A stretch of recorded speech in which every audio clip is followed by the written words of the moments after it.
Educational platform के इस YouTube channel में आपका बहुत बहुत स्वागत है। आज हम लोग केवीएस के कंप्यूटर पेपर पर डिस्कशन शुरू कर रहे हैं, जहां पर इसके सिलेबस तथा इससे रिलेटेड जो भी मुख्य बातें होंगी, जो भी इससे मुख्य रिलेटेड टॉपिक्स होंगे, उस पर आज हम लोग चर्चा करने जा रहे हैं। तो आज हम लोग केवीएस के कंप्यूटर विभाग से रिलेटेड जो कुछ सिलेबस या पोर्शन है उस पर चर्चा करते हैं कि क्या है। पहले इसमें हम लोग इसके सिलेबस को देखते हैं और फिर उसके बाद इससे रिलेटेड जो कुछ हमारे पास आपके लिए विषय होगी उस पर हम लोग चर्चा करेंगे। इसमें विशेष रूप से जो बात ध्यान देने की है कि आप इस वीडियो को आखिरी तक देखें, और यदि आप पाते हैं कि यह वीडियो आपके लिए उपयोगी है, आपके लिए जानकारी प्रद है, जो कि आपके केवीएस में या अन्य किसी भी कॉम्पिटिटिव एग्जामिनेशन में कंप्यूटर से जुड़े हुए जो प्रश्न आएंगे उसके लिए उपयोगी हो, तो कृपया ज़रूर इसे सब्सक्राइब करें, जिससे कि हमारा मनोबल बढ़ा रहे और आपको इससे रिलेटेड और भी बहुत सारी महत्वपूर्ण जानकारियाँ देता रहूँ। तो चलिए अब आगे बढ़ते हैं। अभ्यर्थियों की कंप्यूटर पर आधारित जो मुख्य सिलेबस है क्या क्या है उस पर हम लोग ध्यान देते हैं। फिर इस पर आधारित देखेंगे कि क्या क्या टॉपिक्स हैं हमारे लिए आपके। पहला है कि कंप्यूटर से आधारित किसे कहते हैं, और इससे रिलेटेड और भी कुछ क्वेश्चन बनते हैं जो आप कंप्यूटर के विषय में जानेंगे। उसके बाद है कंप्यूटर क्या होता है, व्हाट इज़ कंप्यूटर। कंप्यूटर क्या होता है, सीधे सामान्य भाषा में कंप्यूटर कहने से कंप्यूटर नहीं होता है। कंप्यूटर क्या होता है, इस पर हमें जानकारी लेनी है। उसके बाद आगे टॉपिक जो बढ़ता है वह है कि कंप्यूटर के हिस्से। तो जो कंप्यूटर हैं उसके कुछ पार्ट्स होते हैं, तो जब कंप्यूटर के पार्ट्स होते हैं तो फिर उसके बारे में भी हमारे जहन में सवाल उठता है और वह हमारे परीक्षा का प्रश्न बनता है। तो इसमें किस तरीके से जानकारी दी जाती है और कैसे प्रश्न बनते हैं उस पर हम लोग चर्चा करेंगे। उसके बाद है कि कंप्यूटर के हिस्से में कंप्यूटर के हार्डवेयर के कौन कौन से पार्ट हैं, कंप्यूटर के सॉफ्टवेयर के कौन कौन से पार्ट हैं, अर्थात कंप्यूटर काम कैसे करता है। बाहर से तो देखने में सामान्य ही होता है, जैसे सभी कंप्यूटर होते हैं, लेकिन जब हम उस पर काम करने चलते हैं तो हमें पता चलता है कि यह कंप्यूटर कितना उपयोगी है और क्या है, कैसे है।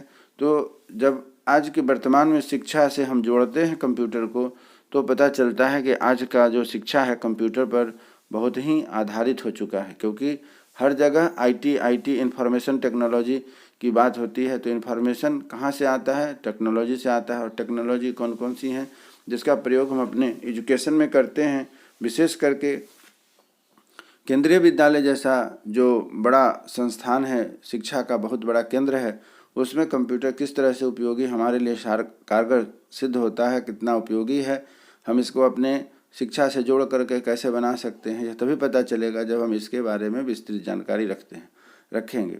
इसीलिए है कि कंप्यूटर के हार्डवेयर एवं सॉफ्टवेयर सिस्टम, हार्ड ड्राइव क्या होता है, उसके बाद है वेब वाइजर क्या होते हैं, उसके बाद है सर्च इंजन किसे कहते हैं, फ्रेमवर्क क्या होता है, फ्रेमवर्क सॉफ्टवेयर किसे कहते हैं, ऑपरेटिंग सिस्टम एवं टूल्स तथा टास्क क्या क्या हैं, उसको चलाने के लिए कौन कौन से सामान हमारे पास होने चाहिए, कौन कौन से ऑपरेटिंग सिस्टम है जिससे कि कंप्यूटर कंट्रोल होता है, निर्देशित होता है या अन्य काम करता है, इन सबों पर हम लोग चर्चा करने जा रहे हैं।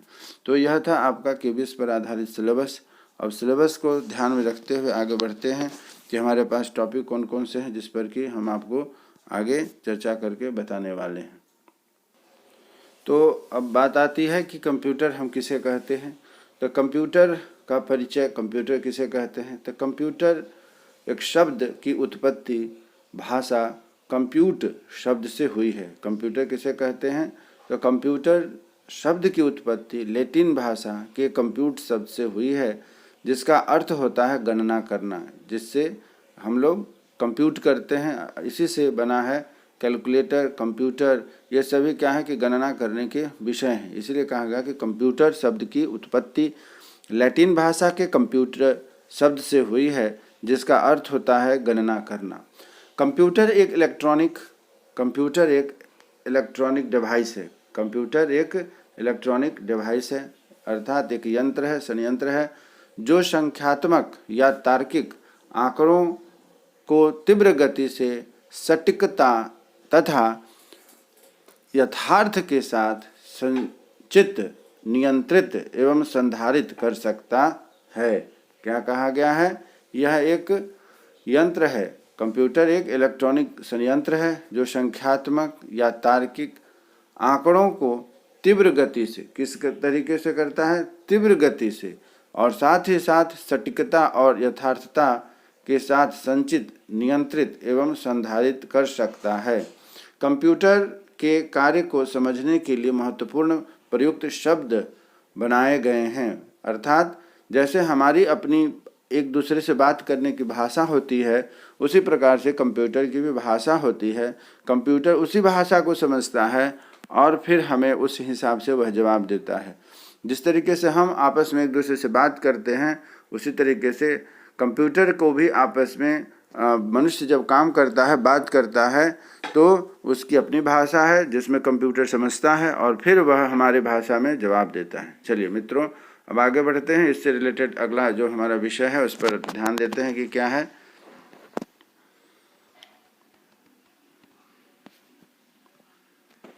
आगे हम देखते हैं कि कंप्यूटर, जो हमारा नेक्स्ट टॉपिक बन रहा है, वह यह है कि कंप्यूटर को चलाने के लिए हमारे पास जो महत्वपूर्ण होते हैं वह होते हैं कि कंप्यूटर किस प्रकार से काम करता है। तो कंप्यूटर किस प्रकार से काम करता है वह हम लोग यहाँ देखते हैं। तो कंप्यूटर की अपनी एक भाषा जो होती है उसे हम डाटा कहते हैं। डेटा शब्द की उत्पत्ति कैसे हुई है? तो डेटा शब्द की उत्पत्ति लैटिन भाषा के डाउटम शब्द से हुआ है, जिसका अर्थ है तथ्य। इस तथ्यों एवं आंकड़ों का एक संग्रह है जो प्रत्यक्ष एवं सीधे उपयोग के लिए यहाँ पर नहीं हो सकता है। अर्थात डाटा जो है वह कंप्यूटर डायरेक्ट नहीं लेता है, सीधे नहीं लेता है। तो फिर लेता कैसे है? प्रोसेसिंग के द्वारा लेता है। इसका अर्थ होता है ऐसे क्रियाएं करना जिससे डाटा उपयोग करने योग्य बन जाए। अर्थात उसको एक जगह इस तरीके से प्रोसेस करके रखा जाता है जिससे कि वह जो डाटा है हमारे पास, डाटा मतलब हो गया इंफॉर्मेशन, जानकारी, उसको इस तरीके से कलेक्ट करना ही प्रोसेसिंग कहलाता है। उसके बाद है इंफॉर्मेशन। इंफॉर्मेशन का मतलब आ गया सूचना। सूचना का कंप्यूटर के क्षेत्र में किसे कहते हैं? हिंदी में हम सूचना और इंफॉर्मेशन कहते हैं। तो डाटा का जो संधारित या अंतिम परिणाम जिसे सीधे उपयोग किया जा सके और जो कोई सार्थक परिणाम देता हो। सूचना जो दिया जाता है उसको कहते हैं कि यह हमें जो सूचना देता है, इन्फॉर्मेशन देता है, वह कैसा परिणाम होना चाहिए? सार्थक परिणाम होना चाहिए। निरर्थक परिणाम न मिल सकता है, न उसका कोई अर्थ होगा। तो सूचना जब मिलती है तो डाटा का संधारित एवं अंतिम परिणाम जिसे सीधे उपयोग में किया जा सकता है। जैसा कि मैंने ऊपर आपको बताया, डाटा क्या है? इन्फॉर्मेशन का कलेक्शन है। और उस इन्फॉर्मेशन का कलेक्शन कैसे होता है? जब वह सार्थक परिणाम देता है तो वह जा कर के हमारे लिए उपयोगी होता है। उसके बाद नेक्स्ट है निर्देश। निर्देश मतलब उस डाटा को कैसे हमें यूज़ करना है। यह डाटा पर कार्य करने का एक प्रकार होता है। निर्देश अर्थात इंस्ट्रक्शंस। तो कंप्यूटर क्या है कि कंप्यूटर निर्देश को समझता है, इंस्ट्रक्शंस को समझता है। तो इंस्ट्रक्शंस या निर्देश किसे कहते हैं? यह डाटा पर कार्य करने के लिए दिया जाता है। अब बात आती है आधारभूत संक्रियाएं, बेसिक ऑपरेशंस कौन कौन से हैं उसमें। तो अभी जैसा कि सिलेबस में आपने देखा है कि आपको यहाँ दिया गया है कि इसमें क्या क्या पढ़ना है। पहला है इनपुट, स्टोरिंग, प्रोसेसिंग, आउटपुट तथा कंट्रोल आधारभूत संक्रियाएं हैं। आधारभूत संक्रियाएं अर्थात वह कौन कौन से काम करता है कंप्यूटर? तो इनपुट करता है, उसके बाद स्टोरिंग करता है, प्रोसेसिंग करता है, आउटपुट करता है और साथ में कंट्रोल आधारभूत संक्रिया। अब बात आती है कि इनपुट किसे कहते हैं।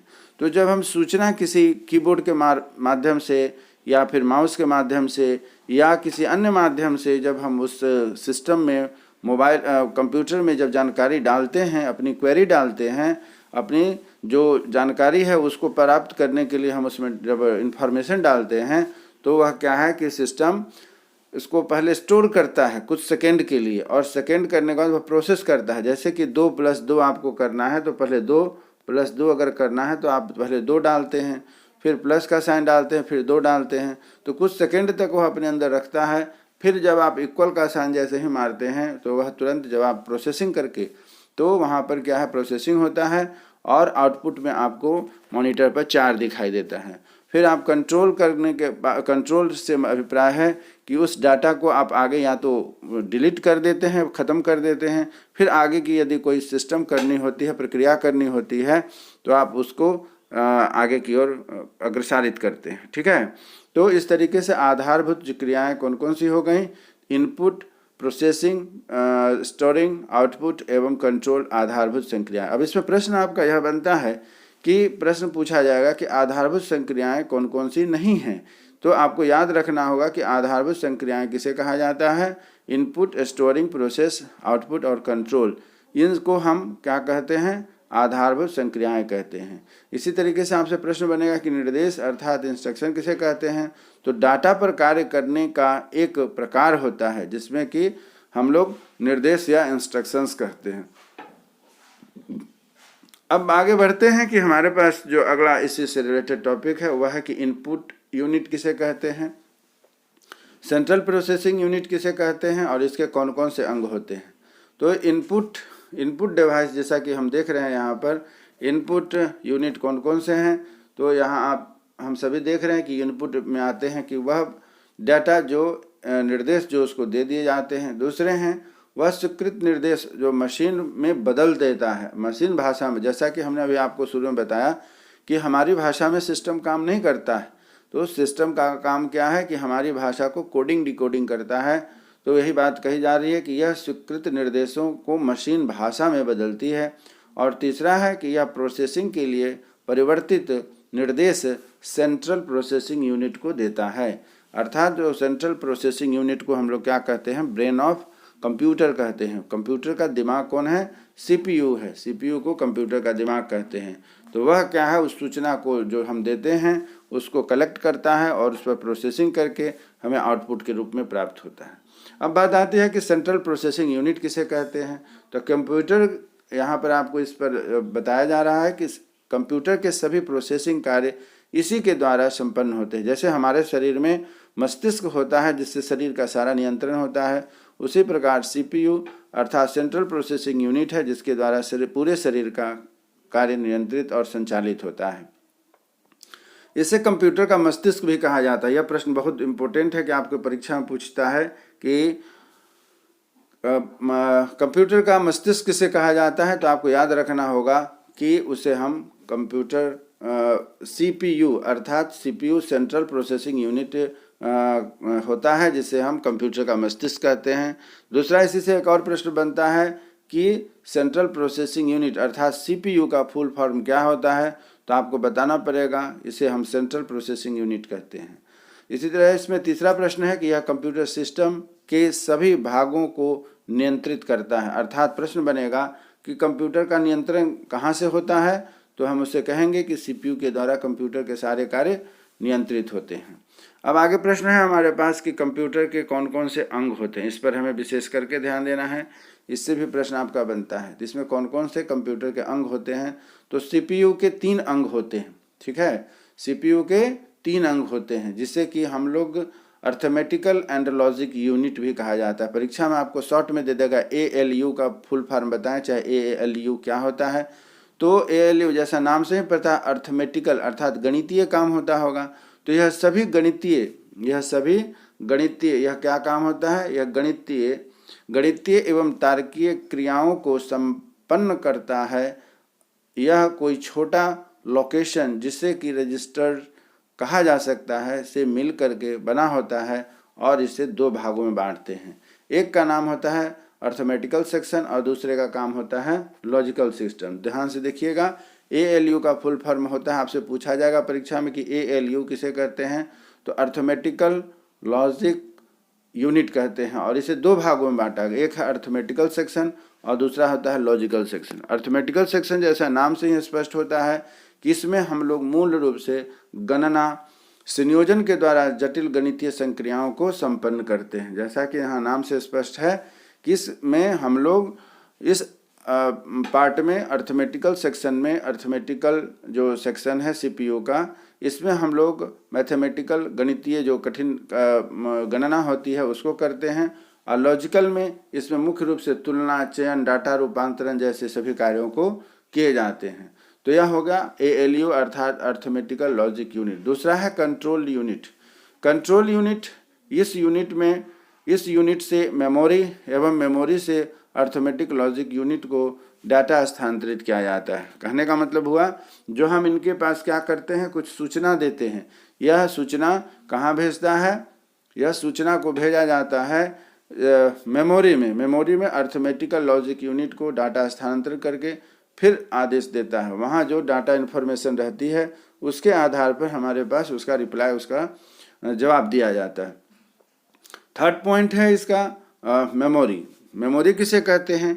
तो जैसा कि आप मेमोरी से शब्द ही समझ में आ रही है कि याददाश्त रखने की चीज़ है, तो यह तत्कालीन अस्थायी रूप से इनपुट युक्ति से प्राप्त डाटा को रखता है। इनपुट डाटा को अस्थायी रूप से जो हम कीबोर्ड के द्वारा टाइप करते हैं या फिर माउस के द्वारा निर्देश देते हैं, उसको यह अपने पास रखता है।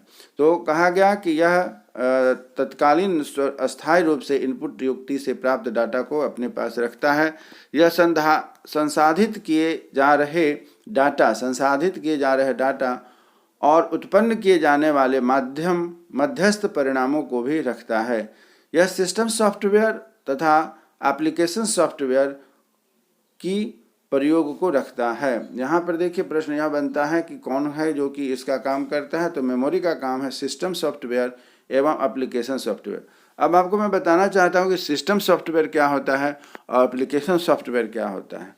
सिस्टम सॉफ्टवेयर वह एक इसका सॉफ्टवेयर होता है कंप्यूटर का, जिसके द्वारा कंप्यूटर रन करता है। अर्थात जब कभी भी हम कंप्यूटर को ऑन करते हैं तो आप देखते होइएगा कि कंप्यूटर ऑन करने के बाद कुछ मिनट तक अपने आप को तैयार करने में वह समय लेता है। उसी तरीके से मोबाइल भी है। जब हम मोबाइल को ऑन करते हैं, ऑफ से ऑन करते हैं, तो वह तुरंत स्टार्ट नहीं हो जाता है, तुरंत चालू नहीं होता है, उसको कुछ समय लगता है, जो कि पूरे अपने सिस्टम को प्रक्रिया करने के बाद हमारे अनुरूप काम करने के लायक होता है। ठीक है, तो इसी प्रकार से कंप्यूटर भी है कि जब हम उसे ऑन करते हैं तो उसके अंदर एक सिस्टम सॉफ्टवेयर होता है जिस पर वह कार्य करता है। अब दूसरी बारी आती है कि एप्लीकेशन सॉफ्टवेयर किसे कहते हैं। अब बात यह आ गई कि एप्लीकेशन सॉफ्टवेयर किसे कहते हैं, अर्थात मुझे जिस सिस्टम पर काम करना है उसे हम एप्लीकेशन सॉफ्टवेयर कहते हैं। अब जैसे कि मान लीजिए कि मुझे काम करने के लिए उसमें एक्सेल में काम करना है, मुझे वर्ड में काम करना है, मुझे पावर पॉइंट में काम करना है, या कोई अन्य अपने स्तर से हम उसमें सॉफ्टवेयर डालते हैं जिस पर कि हमारा कोई ऑफिस वर्क है, हॉस्पिटल का वर्क है, एडमिशन का वर्क है, या किसी और ऑफिस वर्क को लेकर के रिजर्वेशन जैसे है, तो ये सभी क्या है, हमारे एप्लीकेशन सॉफ्टवेयर में आते हैं। और सिस्टम सॉफ्टवेयर में हो गया कि वह कंप्यूटर जो अपने आप से रन करता है, स्टार्ट करने या बंद करने, दोनों ही परिस्थिति में कुछ मिनट के लिए कंप्यूटर अपने आप को रन करता है, इसे हम सिस्टम सॉफ्टवेयर करते हैं। और जिस पर हम काम करते हैं, जिस सिस्टम पर, जिस माध्यम से, जिस पर्पस को लेकर के उसमें काम करते हैं, उस सब के लिए एप्लीकेशन बने हुए हैं और उसे हम एप्लीकेशन सॉफ्टवेयर कहते हैं। उम्मीद करता हूं कि मित्रों, अभ्यर्थियों, आपको समझ में आ रहा होगा।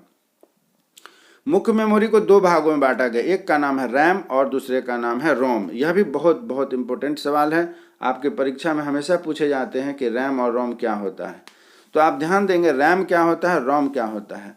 RAM रैम इसको पढ़ते हैं, जिसका कभी कभी इसका फुल फॉर्म भी पूछा जाता है, रैंडम एक्सेस मेमोरी। रैम किसे कहते हैं, रैंडम एक्सेस मेमोरी, जो CPU को आसानी से डाटा उपलब्ध हो सके, इसके लिए सभी सक्रिय कार्यक्रम एवं डाटा को यह इकट्ठा करके अपने पास रखता है। ध्यान देंगे, बहुत ही महत्वपूर्ण प्रश्न है। आगे आने वाली आपकी परीक्षाओं में, न केवल KVS या इससे रिलेटेड सभी परीक्षाओं में जो भी होगा, कंप्यूटर पर आधारित बेसिक कॉन्सेप्ट आपको दिए जा रहे हैं। रैम किसे कहा जाता है, तो रैम कहा जाता है कि जो CPU के अंदर आसानी से डाटा उपलब्ध हो सके, इसके लिए सभी सक्रिय डाटा को यहाँ पर दिया जाता है। और रोम का मतलब होता है रीड ओनली मेमोरी। जैसा कि नाम से ही पता चल रहा है कि यह केवल रीड करने के लिए, अर्थात रोम में संचित डाटा को परिवर्तित नहीं किया जा सकता है। अब इसमें प्रश्न यहाँ बहुत ही महत्वपूर्ण प्रश्न यह उठता है कि अस्थाई मेमोरी किसे होती है, तो रोम जो होती है वह हमेशा अस्थाई मेमोरी होती है। आप ध्यान देंगे जो भी कंप्यूटर के पढ़ने वाली ये छात्र छात्रा अभ्यर्थी हैं, यह बहुत ही महत्वपूर्ण प्रश्न पूछता है कि रोम अर्थात अस्थाई मेमोरी किसे कही जाती है। तो बहुत सारे बच्चे भूल जाते हैं, याद नहीं रखते हैं। तो यह आपको बताना चाहते हैं कि रोम जो होता है यह अस्थाई होता है, अर्थात विद्युत स्रोत से के बिना भी इसकी जानकारी अस्थायी रूप से संचित रहती है। अर्थात कंप्यूटर यदि बंद भी हो जाता है, किसी कारण से पावर कट हो गया या ऑफ कर देते हैं, तो वह जो हमारे द्वारा निर्देशित इंस्ट्रक्शंस होते हैं वह सभी आपके रोम में ही संचित रहते हैं, रैम में नहीं होता है। तो यह आपसे प्रश्न पूछता है कि अस्थायी मेमोरी किसे कहते हैं, या फिर जो विद्युत स्रोत नहीं रहने पर भी वह काम करता है उस मेमोरी का क्या नाम है, तो वह रोम होता है। चलिए अब इसी तरीके से आगे बढ़ते हैं कि हमारा अगला पॉइंट क्या है, उस पर हम देखते हैं कि क्या है इस पर। तो आगे जो मैं आपको बताने जा रहा हूँ इसको आप ध्यान से देखेंगे। वहाँ इनपुट पढ़े थे, अब आगे बढ़ रहे हैं, वह है आउटपुट किसे कहते हैं, आउटपुट यूनिट किसे कहते हैं। यह इनपुट के बाद अब आउटपुट की बारी आती है, आपके सिलेबस में है, आपने सिलेबस में देखा होगा। आउटपुट यूनिट किसे कहते हैं, यह सीपीयू से संधारित डाटा परिणाम को प्राप्त कराती है। तो आउटपुट इसमें कभी कभी आपसे पूछा जाता है कि आउटपुट कौन कौन से यंत्र हैं, तो आपको पता होना चाहिए जो कि वैसे यंत्र कंप्यूटर के वह भाग जो हमारे जानकारी वापस देते हैं, अर्थात जिससे हम जानकारी लेते हैं, उस यूनिट को, उस पार्ट को हम कंप्यूटर का आउटपुट यूनिट कहते हैं। यह सीपीयू से संधारित अर्थात परिणाम प्राप्त होते हैं। यह परिणामों को मशीन भाषा के से सामान्य भाषा में बदलता है। यहाँ ध्यान देने की महत्वपूर्ण बात यह है कि यह क्या कह रहा है, इसका काम क्या होता है, आउटपुट डिवाइस का यह काम होता है कि मशीन भाषा से सामान्य भाषा में, जैसे कि मॉनिटर है, मॉनिटर पर हम जो इन्फॉर्मेशन चाहते हैं वह हमें प्राप्त होता है, इसीलिए कहा गया मशीन भाषा को सामान्य भाषा में बदल करके देता है। उसके बाद इससे प्रश्न यह भी आपका बनता है कि सीपीयू से संधारित डाटा अर्थात परिणाम जो है कि प्राप्त होते हैं, और यह प्रयोक्ता को परिणामी दिखाई देते हैं, अर्थात हमें रिजल्ट के रूप में प्राप्त होता है। ठीक है, अब आगे है हमारे पास जो टॉपिक है वह है कि सॉफ्टवेयर किसे कहते हैं।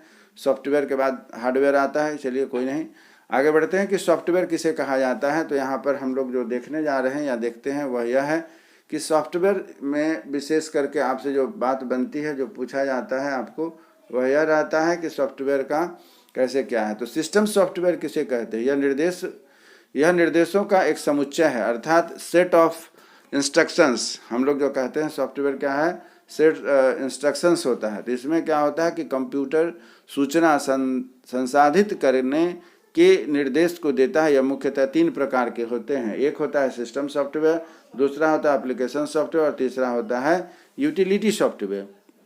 आपसे प्रश्न पूछता है कि सिस्टम सॉफ्टवेयर में कौन कौन से आते हैं, तो आपको याद रखना होगा यहाँ जो मैं बता रहा हूँ, यह कंप्यूटर के विभिन्न हार्डवेयर अंगों के परिचालन से समन्वय स्थापित करता है, जैसे डॉस, विंडो 95, 98, 2000, ME और यूनिक्स। ये सभी क्या है, सिस्टम सॉफ्टवेयर। अभी पीछे हम लोगों ने पढ़ा था कि सिस्टम सॉफ्टवेयर किसे कहते हैं, तो आपको अब समझ में आ रहा होगा कि सिस्टम सॉफ्टवेयर क्या है, जिसमें डॉस आता है, विंडोज़ आता है, 95, 98, 2000, ME एवं यूनिक्स। ये सभी क्या है, सिस्टम सॉफ्टवेयर। आपके परीक्षा में प्रश्न बनता है कि इसमें कुछ दे दिए जाएंगे और कहा जाए कि इसमें सिस्टम सॉफ्टवेयर कौन नहीं है, तो आपको जो है उसको पता रखना होगा, जैसा कि डॉस, विंडो 95, 98, 2000, ME तथा जो अन्य है उसके बारे में। अब आती है कि एप्लीकेशन सॉफ्टवेयर कौन कौन से हैं। तो जैसा मैंने अभी आपको पीछे प्रश्न कुछ देर पहले बताया है कि एप्लीकेशन सॉफ्टवेयर में आते हैं कि वैसे सॉफ्टवेयर जिसके हम अपने आवश्यकता अनुसार प्रयोग में लाते हैं। तो यहाँ आपको बताया गया है कि यह विशिष्ट अनुप्रयोग में लाए जाते हैं, जैसा कि आप देख रहे हैं MS वर्ड, MS एक्सेल, ये सभी क्या है, MS वर्ड में हम टाइप करते हैं एप्लीकेशन या और भी कुछ चीज़ों को टाइप करते हैं, और एक्सेल में क्या है कि डाटा पर आधारित जो टेबुलर फॉर्म में होता है, जिसमें कि हम इन्फॉर्मेशन को कलेक्ट करते हैं, तो उससे हम लोग क्या कहते हैं, एप्लीकेशन सॉफ्टवेयर। अब तीसरी बारी आती है, वह है यूटिलिटी सॉफ्टवेयर। यूटिलिटी सॉफ्टवेयर किसे कहा जाता है, यह बहुत महत्वपूर्ण है, आपके पास परीक्षा में हमेशा पूछेगा, आप इसका ध्यान दीजिएगा। यूटिलिटी सॉफ्टवेयर क्या होता है, तो यूटिलिटी सॉफ्टवेयर वे प्रोग्राम होते हैं जिनका उपयोग प्रायः कई एप्लीकेशन प्रोग्राम में बनाने में काम आता है। अर्थात सॉफ्टवेयर को सॉफ्टवेयर को डिबग करने, डाटा को ठीक करने एवं कार्यों के प्रयोग में लाए जाते हैं। जैसे कि आपको पता है कि कंप्यूटर को हम बाहर से किसी माध्यम से साफ नहीं कर सकते हैं, क्लीन नहीं कर सकते हैं, या फिर उसकी इंटरनल कोई प्रॉब्लम है तो उसको सही करने के लिए कुछ अलग से उसके लिए सॉफ्टवेयर बने हुए हैं जिसके आधार पर वह ठीक होता है। उसे ही हम यूटिलिटी सॉफ्टवेयर कहते हैं। आपसे प्रश्न पूछेगा यूटिलिटी सॉफ्टवेयर किसे कहते हैं, तो यूटिलिटी प्रोग्राम वे प्रोग्राम होते हैं जिनका उपयोग प्रायः कई एप्लीकेशन एवं प्रोग्राम हैं जो कि सॉफ्टवेयर को डीबग करने तथा डीबग से अर्थात उसको साफ करने के लिए, क्लीन करने के लिए, रीयूज़ के लिए, डाटा को ठीक करने इत्यादि के कार्यों के लिए प्रयोग किया जाता है। तो इसमें आपसे पूछेगा कि इसमें कौन कौन से हैं और कौन कौन से नहीं हैं, तो आपको ध्यान देना होगा, ध्यान रखना होगा कि कौन कौन से हैं। तो एंटीवायरस सॉफ्टवेयर या पिग, जीप, ये सभी क्या है कि यूटिलिटी सॉफ्टवेयर में के क्षेत्र में आते हैं, तो इन्हें आपको ध्यान रखना चाहिए। अब यहाँ जो आप एक डाटा देख रहे हैं ये बहुत महत्वपूर्ण है, इसको आप याद करेंगे। यह भी परीक्षा में पूछता है कि बिट कितने का होता है, तो इसका आकार है, विवरण दिया गया है। बिट किसे कहते हैं, तो आपको याद रखना होगा कि बिट किसे कहते हैं।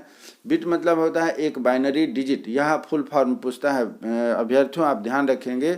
बिट का फुल फॉर्म पूछता है। बिट का मतलब क्या होता है, ए बाइनरी डिजिट। बिट को शॉर्ट फॉर्म में भी पूछा जाता है, इसका आकार होता है।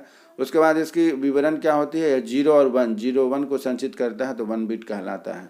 बिट से बड़ा बाइट होता है, यह भी ध्यान, ये आपके सीरीज में पूछता है, असेंडिंग या डिसेंडिंग में पूछता है, आप इसका ध्यान देंगे। आप बढ़ते या घटते क्रम में पूछता है कि बिट है, बिट के बाद बाइट, बाइट के बाद वर्ड, वर्ड के बाद kilobyte, megabyte, gigabyte, terabyte और पेंटा बाइट। इस तरीके से आपको ध्यान रखना है कि यह कैसे आगे काम करता है और इसका विवरण है। एक बाइट में क्या होता है, तो 6 बिट 8 बिट्स होते हैं। बहुत ही महत्वपूर्ण क्वेश्चन हमेशा प्रश्न में पूछता है कि एक बाइट में कितने बिट होते हैं, तो आपको याद रखना होगा कि 8 बिट होते हैं और उसे हम एक कैरेक्टर कहते हैं। उसी तरीके से वर्ड क्या होता है, तो 16 से 64 बिट्स मिला करके एक कैरेक्टर होता है, इसको हमको ध्यान रखना होगा।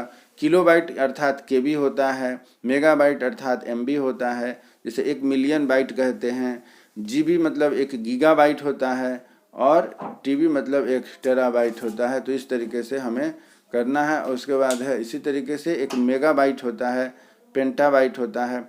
और कहाँ किस तरीके से प्रयोग होता है आप देख रहे हैं। एक आपको बताया जा रहा है क्या कि 1 किलोबाइट में अर्थात डबल स्पेस्ड टेक्स्ट का लगभग एक पृष्ठ होता है। उसी तरह मेगाबाइट में आप देखिए कि एक छोटे बुक के आकार का बराबर होता है। उसी बाद गीगाबाइट 1000 छोटी सी पुस्तक में आती है। उसी प्रकार 1 टेराबाइट जो है कि एक पूरे पुस्तकालय का डाटा रखता है। और पेंटाबाइट जब होता है तो समझ लीजिए कि पूरे वहाँ के पुस्तकालयों के बराबर डाटा इसमें आता है। इस तरीके से आपको निर्देशित दिया जाए, बहुत बहुत इम्पोर्टेंट है, कृपया इसे ध्यान रखेंगे कि यह आपके लिए बहुत उपयोगी होने वाला है। इसे आप ध्यान रखेंगे, इसको आप निश्चित ध्यान देंगे। चलिए इसी तरीके से आगे बढ़ते हैं। कंप्यूटर का इतिहास, यह भी पूछा जाता है। कंप्यूटर सबसे पहले कहाँ आया, कैसे आया, तो 16वीं शताब्दी में कंप्यूटर का सबसे पहले आविष्कार किसने कब कहाँ, अबेकस के रूप में आया। और आविष्कारक कौन था, तो चीन था। उसी तरीके से फिर 1617 ईस्वी में नेपियर्स बोन्स, जॉन नेपियर्स थे, 16 आविष्कारक हुए। उसके बाद 1671 में कैलकुलेटर के फॉर्म में आया, जिसको कि पास्कल के मशीन के संशोधित रूप में तथा गॉटफ्राइड ने दिया। 1801 ईस्वी में बुनाई पेंटर्स हेतु छिद्र वालों कार्ड बनाया गया, जैसे कि जोसेफ जैकर्ड ने दिया। इस तरीके से यह भी आपके लिए बहुत ही महत्वपूर्ण है, इसको आप ध्यान से देखिएगा। यह परीक्षा में निश्चित रूप से आपका पूछता है कि कैसे यह काम करता है, और लेटेस्ट हम लोग जो पढ़ रहे हैं इस पर भी आपको काम करता है। चलिए आगे बढ़ते हैं कि आगे हमारा क्या है। आगे हमारा देखते हैं कि क्या है। यह कह रहा है कि आपसे जो यहाँ प्रश्न बनता है, जो आपने पीछे देखा उसी के आगे की कड़ी है कि आविष्कारक कौन है, इसको आप देख लीजिएगा। फिर है कि कंप्यूटर की पीढ़ी के बारे में पूछता है कि अभी हम लोग किस पीढ़ी का प्रयोग कर रहे हैं, यह भी महत्वपूर्ण पूछता है। तो प्रथम पीढ़ी कब से आई, प्रथम पीढ़ी का जो वर्ष है वह 1940 से 1956। द्वितीय वर्ष जो है कि 1956 से 1963 रहा था। तृतीय वर्ष है 1964 से लेकर 1971 तक रहा था। चतुर्थ है 1971 से अभी तक हम लोग P4 ही चला रहे हैं, या इसकी एडवांस पीढ़ी जो आ गई है वह है आपकी 5वीं पीढ़ी, जिसके बारे में यहाँ पर हम लोग थोड़ी चर्चा करते हैं। वह है कि कंप्यूटर की 5वीं पीढ़ी के प्रोजेक्ट की शुरुआत जापान की विदेशी यात्रा एवं उद्योग मंत्रालय के द्वारा सन 1982 में की गई थी, जिसका उद्देश्य एक बड़ा समानांतर प्रक्रियाओं का उपयोग कर व्यापक पैमाने पर गणना क्रियाएं करना था। इस प्रोजेक्ट का उद्देश्य ऐसे कंप्यूटर का निर्माण करना था जो एक सुपर कंप्यूटर की तरह कार्य करता था। आज का जो कंप्यूटर है उसे हम लोग क्या कहते हैं, सुपर कंप्यूटर भी कहते हैं। सुपर कंप्यूटर की तरह काम करना था, जो क्या है कि कृत्रिम बुद्धि, मनुष्य की बुद्धि से तेज होता है, ठीक है, अधिकतम विकास किया जा सके हैं। और चौथी पीढ़ी के कंप्यूटरों में माइक्रो प्रोसेसर का उपयोग किया गया, जबकि 5वीं पीढ़ी के कंप्यूटर में तर्क तत्वों की संख्या बढ़ाने के लिए अपेक्षाकृत हेतु समय की अवधि पर ध्यान केंद्रित किया। इसकी सफलता के विषय में आज हम लोग संदिग्ध स्थिति में बनी हुई है। आगे बढ़ते हैं कि कंप्यूटर कितने प्रकार के होते हैं। तो कंप्यूटर आपको यहाँ दिखा रहा है। कंप्यूटर के प्रकार, उपयोगिता के आधार पर कंप्यूटर को 2 भागों में बांटा गया है, आप देख सकते हैं। एक है एनालॉग कंप्यूटर और दूसरा है डिजिटल कंप्यूटर। एनालॉग कंप्यूटर किसे कहते हैं, तो वह हम देखते हैं, ये दाब, तापमान, लंबाई इत्यादि जैसी भौतिक राशियों को माप कर उन्हें अनेक संख्यात्मक मान बदलने के लिए इसका उपयोग किया जाता है। परीक्षा में आपसे पूछेगा। और डिजिटल कंप्यूटर किसे कहते हैं, तो संख्या, अक्षर व अन्य विशेष प्रतीकों की गिनती में इनका प्रयोग करते हैं। ऑटोमोबाइल में ईंधन का नियंत्रण, बैंकिंग सिस्टम इत्यादि का प्रयोग किया जाता है। तो आज के समय में ज़्यादातर हम लोग जो है कि अपने आसपास में जहाँ भी देखते हैं डिजिटल कंप्यूटर का प्रयोग देखते हैं, न कि एनालॉग का। अभी के समय में, वर्तमान समय में ज़्यादातर जो हम लोग देखते हैं, जैसे कि पेट्रोल पंप पर है, बैंक में है, स्कूल में है, या जहाँ कहीं भी ज़्यादातर प्रयोग होता है, हॉस्पिटल में, वह सभी डिजिटल कंप्यूटर का अधिक से अधिक हम लोग प्रयोग करते हैं यहाँ पर आज के हम अपने यूटिलाइज में। इसी तरीके से आगे बढ़ते हैं तो क्या पाते हैं कि कंप्यूटर का अगला भाग जो है यह है कि थर्ड है कि हाइब्रिड कंप्यूटर। 2 वहाँ था, तीसरा है कि हाइब्रिड कंप्यूटर भी है। एक कंप्यूटर जिसे हम लोग यहाँ देख रहे हैं, वह हाइब्रिड कंप्यूटर क्या होता है, तो हाइब्रिड कंप्यूटर जिसमें एनालॉग और डिजिटल दोनों को मुख्य रूप से, जैसा कि हाइब्रिड नाम से ही पता चल रहा है कि 2 जनरेशन को मिला करके एक नई जनरेशन की जब सिस्टम की डेवलप की जाती है उसे हम हाइब्रिड कहते हैं। तो यह एनालॉग और डिजिटल कंप्यूटर के संयुक्त रूप होते हैं और इसमें इनपुट के रूप में प्राप्त होने वाली सूचना लगातार आंकड़ों में बदल दी जाती है और आउटपुट तथा एनालॉग के साथ साथ डिजिटल भी इसमें होता है। डिजिटल जानकारी और एनालॉग दोनों होता है। इसका प्रयोग कहाँ होता है, इसका प्रयोग बड़े बड़े कारखानों में तथा मशीनों में किया जाता है। यह प्रश्न आपका बनता है कि हाइब्रिड कंप्यूटर का प्रयोग कहाँ करते हैं, तो बड़े बड़े कारखानों और मशीनों में किया जाता है। अब आगे बढ़ते हैं कि इसका आंकड़ों के आधार पर कंप्यूटर को और भी कई भागों में बांटा गया है, जिसे हम micro computer, personal computer, mini computer, main frame computer तथा सुपर कंप्यूटर कहते हैं। आपसे इसमें प्रश्न पूछा जाता है कि माइक्रो कंप्यूटर का उपयोग कहाँ करेंगे हम लोग। माइक्रो कंप्यूटर का प्रयोग हम लोग कहाँ करते हैं, आपसे प्रश्न पूछा जाता है। फिर पर्सनल कंप्यूटर का प्रयोग कहाँ करते हैं, मिनी कंप्यूटर का प्रयोग कहाँ करते हैं, फ्रेमवर्क कंप्यूटर का प्रयोग कहाँ करते हैं, सुपर कंप्यूटर का प्रयोग कहाँ करते हैं।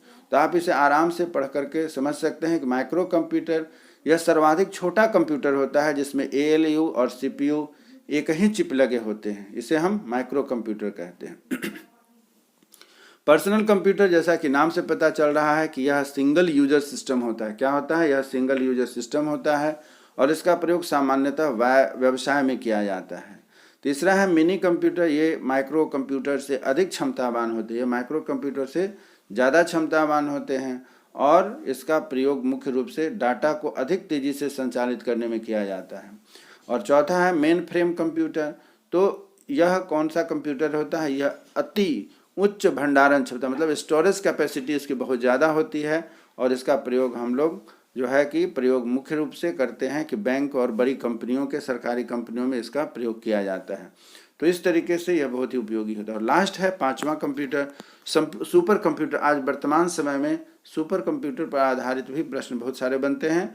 ऐसे आपको इस पांचों के बारे में जानकारी होनी चाहिए कि स्कूल में कौन सा सिस्टम काम करता है, बच्चों को पढ़ाने के लिए कौन सा कंप्यूटर प्रयोग करते हैं, हमारे बैंकों में या कार्यालयों में कौन सा कंप्यूटर काम होता है। तो ये सभी प्रश्न इससे बनते हैं जिसे आप निश्चित रूप से ध्यान रखेंगे। लास्ट है सुपर कंप्यूटर। ये डाटा अधिक बड़ी मात्रा में काफ़ी कम समय में संसाधित करने की क्षमता रखता है और अति जटिल गणनाओं का प्रयोग करता है। तो सुपर कंप्यूटर क्या है, इसके बारे में आपको थोड़ा सा परिचय दे देते हैं। तो आज वर्तमान समय में डिफेंस के जितने भी कंप्यूटर लगाए जाते हैं वो सुपर कंप्यूटर से रिलेटेड हैं। अंतरिक्ष से रिलेटेड जो भी जानकारी हमें मिलती है वह सुपर कंप्यूटर के द्वारा मिलती है। तो ये सभी जो हैं कि कंप्यूटर का कैसे यूटिलाइज हुआ उसके आधार पर इनका नामकरण हुआ है। इससे रिलेटेड थोड़ी सी और बात बताना चाहता हूं जो आपके सिलेबस में महत्वपूर्ण है। वह यह है कि कंप्यूटर हार्डवेयर के बारे में आपसे पूछा जाता है, जिसमें कंप्यूटर हार्डवेयर में कौन कौन सी चीज़ें आती हैं। तो कंप्यूटर के सभी कलपुर्जे, भाग, उपकरण आदि को हम हाथ से छू सकते हैं, इसे हम हार्डवेयर कहते हैं। साफ साफ समझिएगा अभ्यर्थियों कि कंप्यूटर का वह भाग जिससे हम टच कर सकते हैं, छू सकते हैं, उसे हम कंप्यूटर का हार्डवेयर कहते हैं। तो कंप्यूटर हार्डवेयर के कई भौतिक अंगों को मिलाकर के बना होता है, जिससे कि ऑपरेटिंग सिस्टम ऑपरेटर के वांछनीय कार्य को करने के लिए कई सॉफ्टवेयर इंस्टॉल किए जाते हैं। और क्या है कि कंप्यूटर को आप जैसे कि इनके मुख्य कौन कौन से हार्डवेयर, यह भी प्रश्न पूछता है आपसे कि हार्डवेयर कौन कौन से पार्ट हैं। तो मदरबोर्ड, विद्युत आपूर्ति, video display controller, removable media device, उसके बाद है सेकेंडरी डिवाइस, उसके बाद साउंड कार्ड, उसके बाद अन्य पेरिफेरल्स जो होते हैं उसके ऊपर, ये सभी हमारे हार्डवेयर के पार्ट हैं। इसको आपको याद रखना है, परीक्षा में इससे निश्चित प्रश्न पूछते हैं।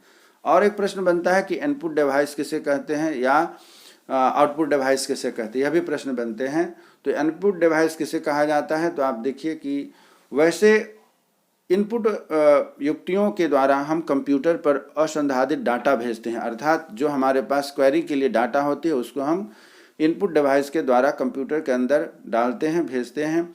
इनपुट युक्तियों हस्तचालित या स्व हस्तचालित दोनों तरीके से होते हैं, अर्थात हम अपने हाथों से कंट्रोल करते हैं या स्वचालित या ऑटोमेटिक भी वह आगे की ओर ले लेता है।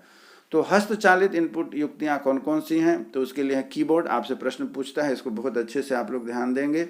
यह आपको प्रश्न बनता है कि कीबोर्ड, माउस सर्वाधिक उपयोग होने वाले हस्तचालित इनपुट युक्तियाँ हैं। कीबोर्ड, माउस सहित कुछ अन्य हस्तचालित इनपुट युक्तियाँ भी प्रयोग में की जाती हैं।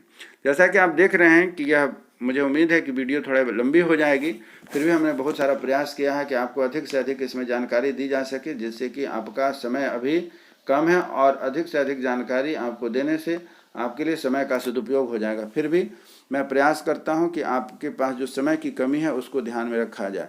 और भी हैं यहाँ पर, जैसे कि ये सभी आउटपुट डिवाइस ही हैं, concept keyboard, track ball, joystick, digital camera, microphone, touch screen, ये सभी हमारे आउटपुट जो डिवाइस हैं उसके तहत आते हैं, जिनको कि आपको ध्यान में रखना है। ये मुख्य रूप से परीक्षाओं में पूछे जाते हैं कि कौन कौन से आपके आउटपुट डिवाइस हैं और कौन कौन से इनपुट डिवाइस हैं। यूँ तो आप खुद भी बहुत समझदार हैं, विद्यार्थी हैं, बहुत तेज विद्यार्थी। आज के बच्चे मंदबुद्धि नहीं होते हैं, बहुत इंटेलिजेंट होते हैं। फिर भी आपके सिलेबस में दिया है कि इस कॉपी को पढ़ना है, तो जिस कारण हम प्रयास कर रहे हैं कि आपके सामने इन सभी चीज़ों को बताया जा सके कि आपके पास ये सभी टॉपिक हैं, एक कलेक्टिव वे में है, आपको खोजना नहीं पड़ेगा, कम से कम समय में आप इन जानकारी को ले सकते हैं। तो इस तरीके से हमारा प्रयास है कि आपको अधिक से अधिक जानकारी हम उपलब्ध करा सकें। इसीलिए इस वीडियो को जो है कि हमने आपके पास लेकर के आया हुआ है, और आप इसको आराम से पढ़ करके आगे बढ़ा करके पढ़ सकते हैं, देख सकते हैं। इसके लिए आप बिल्कुल निश्चिंत होकर के इसकी पढ़ाई करें कि आउटपुट, इनपुट या जो भी है आपकी पूरी सिलेबस हमने इसमें कवर करने का प्रयास किया है। यूँ तो यह वीडियो थोड़ी लंबी है, फिर भी प्रयास है कि आप इसको अच्छे ढंग से समझें क्या है, कैसे है। और आप हमारे चैनल को सब्सक्राइब करें, जिससे कि इससे रिलेटेड यदि आपको और कुछ जानकारी चाहिए तो आप हमें अपने उस वीडियो के द्वारा सूचना दे सकते हैं कि सर इस पर और कुछ जानकारी दी जाए, क्योंकि हमारा प्रयास है कि आपको अधिक से अधिक जहां तक हो सके इस पर सहयोग करना और आपकी परीक्षा अच्छे से निकल सके, इस पर हमारा पूरा ध्यान रहता है। तो ये सभी जो आप देख रहे हैं ये सभी हार्डवेयर के पार्ट्स हैं। मॉनिटर किसे कहते हैं, प्रिंटर किसे कहते हैं, प्रोजेक्टर किसे कहते हैं, साउंड कार्ड किसे कहते हैं, स्पीकर किसे कहते हैं, ये सभी आप जानते हैं, समझते हैं। आज के बच्चे बहुत इंटेलिजेंट होते हैं और हैं भी, लेकिन क्या है कि आपके पास एक कलेक्टिव डाटा हो, जिसकी वजह से मैं आपके पास यह लेकर के आया हूँ। और आगे जो एक महत्वपूर्ण इसमें होता है कंप्यूटर की भाषा, जिस पर कि हम लोगों ने पीछे बात किया हुआ है कि कंप्यूटर की अपनी एक भाषा होती है, उसी पर आधारित आप यहाँ देख लीजिए कि कौन कौन से होते हैं। यह आपका फुल फॉर्म यहाँ फिर से पूछता है, HLV क्या होता है। यहाँ जो आप देख रहे हैं HLV अर्थात हाई लेवल लैंग्वेज। दूसरा है मशीन लैंग्वेज क्या होता है। तीसरा असेंबली लैंग्वेज। ये machine language, high level language, ये सभी क्या है इसके बारे में। और चौथी पीढ़ी क्या है, ये सभी आप आराम से हमारे इस वीडियो को थोड़ा थोड़ा प्रेम से आराम से बढ़ा करके देख सकते हैं, पढ़ सकते हैं। और इस तरीके से आपके पास जो कंप्यूटर संबंधित जो बेसिक कॉन्सेप्ट थे उसको मैंने देने का पूरा प्रयास किया है। और उम्मीद करता हूं कि मेरे द्वारा दिया गया यह जानकारी जो है आपको बहुत ही उपयोगी सिद्ध होगा, कारगर सिद्ध होगा। न केवल KVS की परीक्षा के लिए बल्कि और भी कंप्यूटर पर आधारित जहाँ भी प्रश्न होते हैं, परीक्षाएं होती हैं, थ्योरेटिकल पोर्शन के लिए यह वीडियो काफ़ी उपयोगी सिद्ध होगा। इसके कुछ बचे हुए पार्ट्स हैं जिसको कि मैं इसमें शामिल नहीं किया हूं, और इसलिए नहीं शामिल किया हूं कि जैसा मैंने बताया कि वीडियो काफ़ी लंबा हो जाएगा, तो फिर आपके लिए पढ़ाई में इंटरेस्टिंग नहीं रहेगा। इसीलिए यदि आप आगे चाहते हैं कि इसका शेष भाग जो आपके कंप्यूटर पोर्शन का है, जिससे लगभग 30 से 40 प्रश्न बनते हैं, वह यदि आप इसका करना चाहते हैं, 30 से 40 प्रश्न इससे बनते हैं, यदि आप इसमें करना चाहते हैं अपना, तो KVS के लिए तो आप हमें कमेंट्स बॉक्स में मैसेज करें, जिससे कि मैं आगे का जो नेक्स्ट वीडियो है उसको मैं लेकर के आपके पास उपस्थित हो सकूं और आप में सहयोग में खड़ा रहूं। तो चलिए मित्रों, अभ्यर्थियों, परीक्षार्थियों, उम्मीद करता हूं कि हमारा यह जो प्रयास है, छोटा सा प्रयास है, आपके लिए काफ़ी उपयोगी सिद्ध हो, जिससे कि आप KVS की परीक्षा या अन्य कोई भी परीक्षाएं जिसमें कंप्यूटर की पेपर पूछी जाती है उसमें आप अच्छे अंक लेकर के आएँ और परीक्षा को पास करें। आप हमारे इस YouTube चैनल @एजुकेशनल प्लेटफॉर्म को जो देखे हैं, वह यदि आपको अच्छा लगता है कि सर का प्रयास सार्थक है, तो कृपया हमारे इस चैनल को जरूर सब्सक्राइब करें, जिससे कि आगे भी जो मैं टॉपिक लेकर के आऊँ आपके परीक्षा के लिए, वह काफ़ी उपयोगी सिद्ध होगा। इसी उम्मीद के साथ कि आप मन से पढ़ें, स्वस्थ रहें। भारत का विकास, आपका विकास, आपका विकास भारत का विकास होगा। तब तक के लिए जय हिंद, जय